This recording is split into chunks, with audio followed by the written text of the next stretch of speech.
Saw the island. It was a beautiful island with coconut trees and all that. And then that evening, my ship and several other ships, we started to bombard the island. And we bombarded till late at night. And the next morning, when we were landing the troops, I was able to go to my lookout tower where I was a lookout on the ship. And all I could see on this island was stumps about 3 or 4 foot high. Everything else was just mowed down. The Japs had over 5,000 people on that island, and they only captured one. So that means that almost 5,000 or more people died on that island. And we stayed there for 10 days. And then we moved on to another place, and it was called Kwajalein. We bombarded that island for a couple of days, and then they sent the troops ashore, and we stayed there for about 7 days. And after that, we went to an island called Eniwetok. Now, this was a strange thing that happened at Eniwetok. We sailed right by the island, I would say maybe a quarter-mile away. We got into a lagoon, we dropped anchor, and they sounded swim call. And I was amazed at those sailor boys that were stripping off their clothes. And from my position on the ship, I was about 30 feet above the waterline. But they were crawling down to a lower position, which was pontoons on our ship. And they were about 10 feet above the water. They were jumping off into the water. And that party lasted for about 30 minutes. And then they called shout call. And all we had was sandwiches. And just about the time we got through eating sandwiches down general quarters, and we went to general quarters, and there was only one gun on the USS Colorado that was able to fire. We had 8 16-inch guns. 7 was already out of commission. So it was just one gun, and that was in turret number 1, gun number 1, and that was a gun that I was on. I was a shellman. My duty was to see that the shell get up to the gun room to where it could put into the guns. Now, each one of these projectiles weighed 2,000 or more pounds.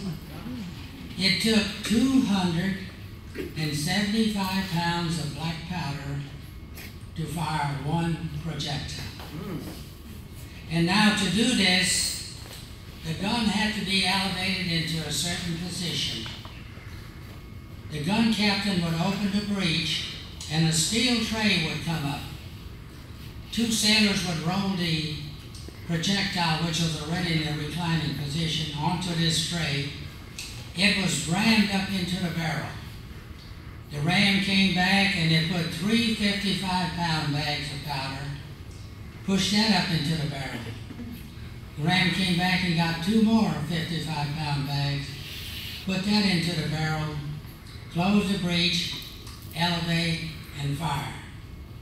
As soon as we fired our guns, gas was ejected into that barrel to blow out any residue of powder or something that was left inside the barrel.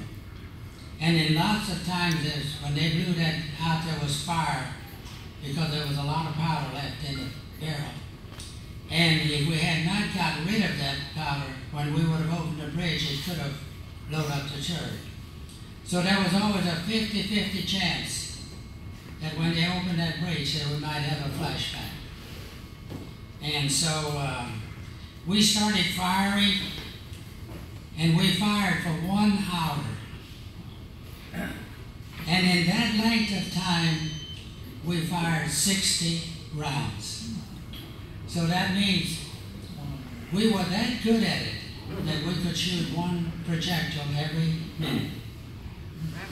The we had to stop the firing of the gun because the gun captain examined the gun and the lining of the gun was protruding 1.5 inches beyond the end of the barrel of the gun. And our shells would no longer go straight, they would go out lobbing like this. So that was good news for us because I got a chance to go home. We came back to the States in Bremerton, Washington, and we got new guns, and I got a 14-day vacation. I spent 5 days going home, 4 days at home, and then 5 days going back. And so then we went into, after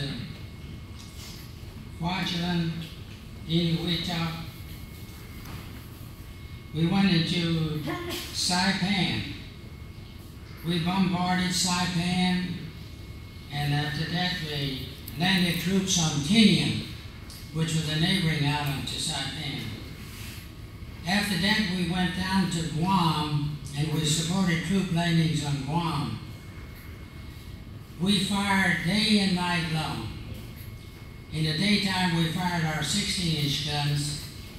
At night we fired our 5-inch guns.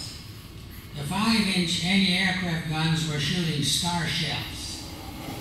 They kept the land lit up at night so the chaps couldn't attack our troops. It was just like daylight on the ground.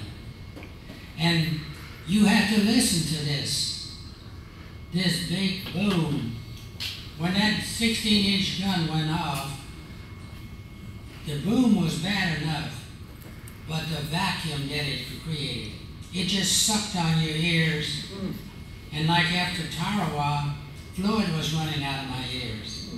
And the same thing at Kwajalein and Inuit. And so when we got through with, at Guam, we had exhausted our ammunition. We had to go back to Saipan to meet an ammunition ship. And we went by this island called Tinian, which was supposed to have been secured. But unknown to our troops, they had guns hid in the hillsides that we didn't know they were there. And we went in too close. And they opened up on us, they hit us 22 times with 6-inch guns. Killed about 40 men and wounded about 300. And so we had to go then to Ulithi, which was a repair base, and get the ship fixed up so we could continue on with the war. We came back to the States for the second time, and then this time I had only a 12-day leave. So I spent most of my time traveling and rather than being on leave. When we got back out, we went to Leyte. And this is when we were hit by a suicide bomber. The planes were attacking us every day. We spent 12 days down at Leyte. And when the air raid started, since I was on a 16-inch gun, I didn't have to go to my battle station because we couldn't shoot up in the air. But we were told to stay close to your battle station. So I was hanging around turret number 1. And then all of a sudden, our 5-inch guns started to shoot. And the shells would explode, called flak. So you could just about see where the plane was, because that's where they were shooting at. And when the plane got close enough, if the 5-inch guns didn't get him, the 40 millimeters opened up. And you could see those traces going into that plane, just like how they could miss him. The bullets were just going right into him. And when he got still closer, the 20 millimeters opened up. They just couldn't bring this boy down. And when he got real close to us, they shut off a section of his right wing. And when it did, it caused the plane to tilt and came right into our ship and hit us and did a lot of damage. So after Leyte, then we went to Luzon, and while we were at Luzon, we were constantly under air attack, and a Japanese plane got in between our ships, and a neighboring ship of ours didn't stop firing, so a shell hit our bridge and killed 37 men. Friendly fire. And so after that, we went on to Okinawa. We were at Okinawa 63 days. 59 of those days were under constant air attack. We had ships that was small destroyers. They had smoke machines on them, and they would lay out a smoke screen. And I don't know what was in that smoke, but it sure smelled bad. And we had a good dose of it, but it would hide our ship from the Japanese planes. Well, anyway, when we got through at Okinawa, we were sailing around, and we went back to Ulithi for some more repair work, and then we went to Okinawa and anchored in the bay there. And that was the night when some sailor boy come running through the ship yelling, "Japan surrenders, Japan surrenders." And so I already had gone to bed, but I got up and put on my clothes. And another sailor boy came in and said, "You should see what's going on the island." So I went up on deck, and I couldn't believe what our troops were doing. They were shooting up in the air just like those Iraqis were doing. I understand later that 27 people died that night on that island from falling shrapnel. So, in the meantime, here a Japanese plane comes, and he flies right by us and drops a bomb on the USS Pennsylvania, which was anchored in front of us. So again we thought, oh, here we go again, just another fake, you know. So we had to pull up anchor, and we got out, and we went out to sea. And it wasn't until about 11 o'clock in the morning, the captain said, "I want to talk to everybody on the ship. Please listen." And then he told us that it's official, Japan has surrendered. And he thanked us for what we did and what fine fighting men we were and how we supported our ship. And so we were just cruising along. We didn't know what was going on, and all of a sudden somebody said, "There's land." Well, we were at Japan and didn't even know it.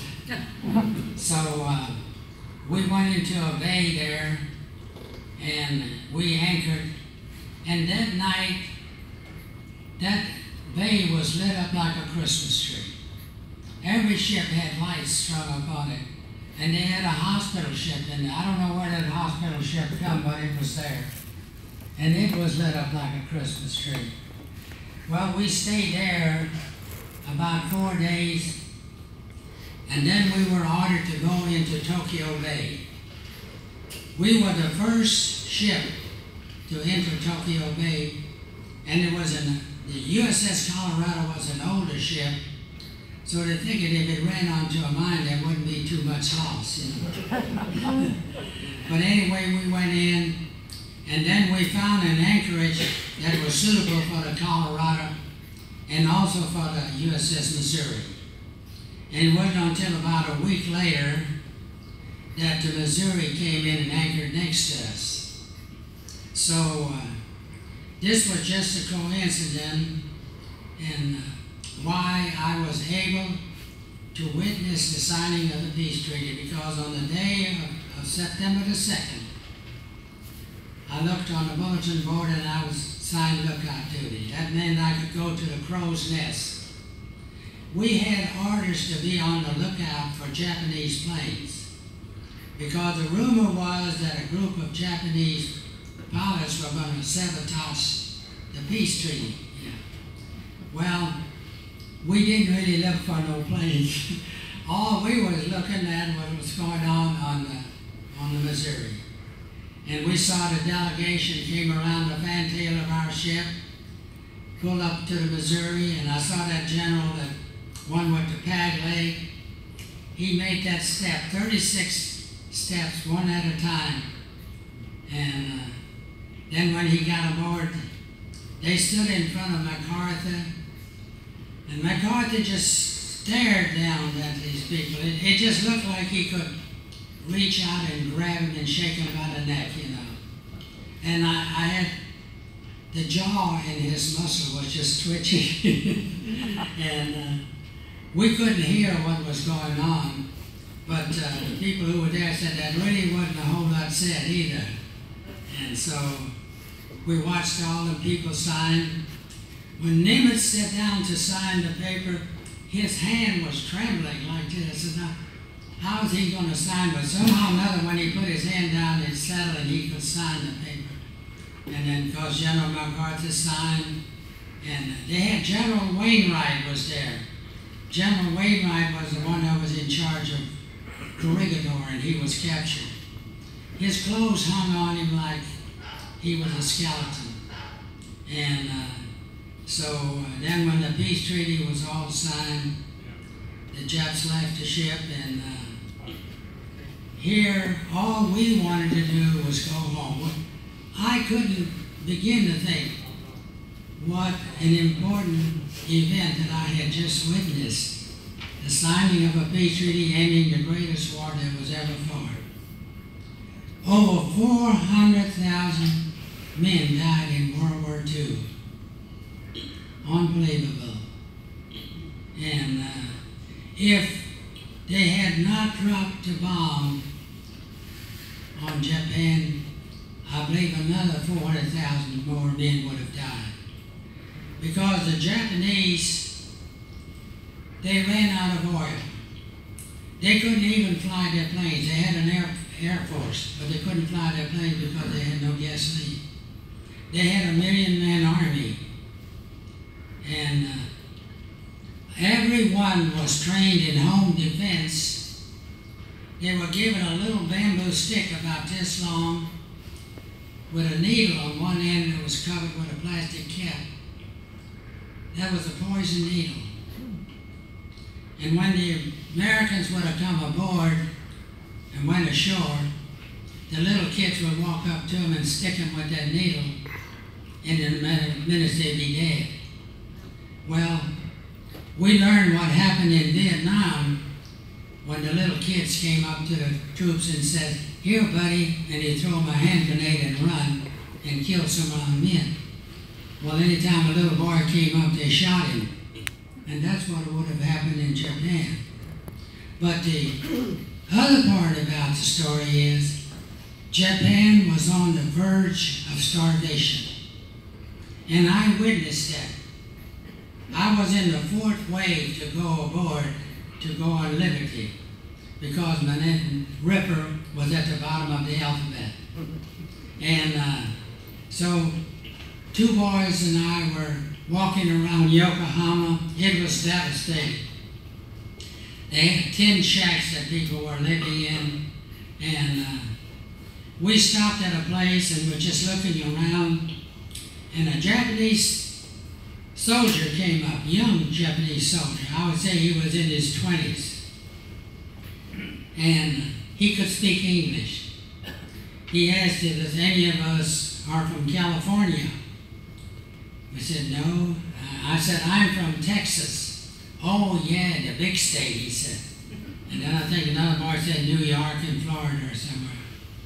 But anyway, while we were standing there talking to him, I wasn't paying no attention to what was going on. All of a sudden, this soldier grabs me and pulls me toward him. And I felt something go behind my back, and it was a streetcar. Oh, no, to me. He pulled me out of the way of that streetcar. And my friends that were with me said, "Boy, if he hadn't have done that, you would have been hit real hard by that train, you know." So I begged those sailors when we went back to the ship. I says, "Whatever you do, don't tell anybody what happened." In the first place, I didn't want them to know that an enemy had saved my life, you know, possibly. And secondly, they says, Old Ripper was down there standing on a street corner looking for a stagecoach, and he got run over by a streetcar. But anyway, they kept their word. I never heard about it. And it wasn't until about 5 years ago that I had a program at Praha, Texas, and I talked about my experience, and I told that story about the Japanese subject. And so, if you find the time, find somebody who will listen to you, write your story, and if you will look in your last VFW magazine, you can have your story put on files in Washington, D.C. It will be on record. And that's all part of history. Now, the story that was wrote about me, when it was all over with, I went out and recruited 49 veterans to tell their story. And on the 70th anniversary of the end of World War II, this was published in our local paper. And it has some interesting stories in this. Like I said before, I cut these boys here, and they never talked about their war experience. But when you can read it here in this magazine. And I'm sure that your local newspaper here would love to hear you veterans tell your story. And even if it's in Iraq or Afghanistan, you all have a story to tell. Something happened. Tell that story. Don't take it to your grave.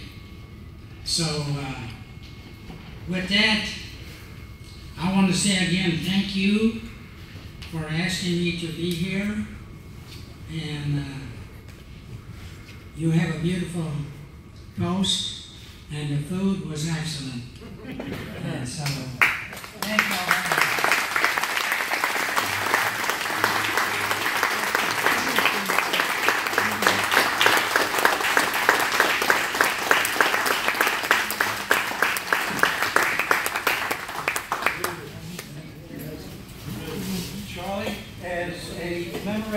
For helping us out tonight with our PTR. We are presenting you with a national remembrance for World War II. Thank you very much. Thank you.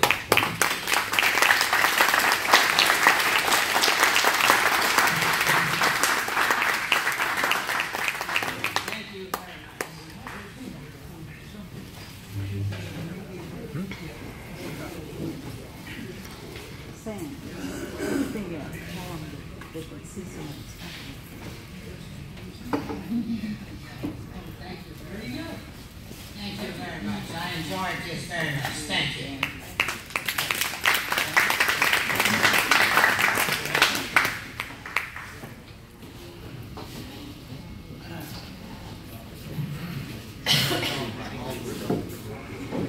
Yeah, Charlie's got a couple of tables worth of different items that he displays for these different times that he goes out. So during the break or after the meeting, please feel free to go back and take a look at them, ask him any questions you might have. This is a